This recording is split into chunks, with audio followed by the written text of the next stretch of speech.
यहाँ आपको बताएं, वज़ीर आला मरियम नवाज ने पंजाब पुलिस अफसरों और अहलकारों पर हमले पर शदीद रद्द अमल का इजहार किया है।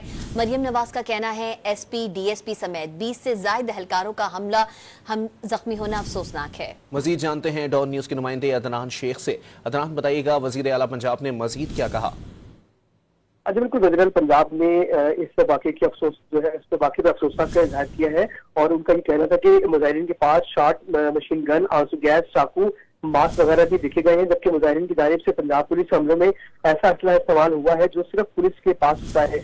उनका मजीद कहना था कि गाजी, बरोथा, मियांवाली, हजारा, मोटरवे और दीगर मकामात पर फायरिंग की गई और पंजाब पुलिस को पहले ही तसादुम से बचने के लिए गैर मुसल्लह रखा गया था। ताहम अब भी वो जो है वो गैर मुसल्लह है। पिछले एहतजाज में भी एक कांस्टेबल शहीद हुए थे, 25 से ज़ायद जो है वो शहीद हो चुके हैं। जबकि उनका कहना था कि सूबे की पुलिस का एक सूबे पर सरकारी वसाइल से हमला कौमी यकजहती को पारा पारा करने के मुताबिक है। ये कौन सा एहतजाज है जहाँ सरकारी वसाइल इस्तेमाल किए जा रहे हैं? उनका मजीद कहना था कि एहतजाज की बजाय ये तहरीक मुसल्लह दहशतगर्दी की काबिश है। जी बहुत शुक्रिया अदनान।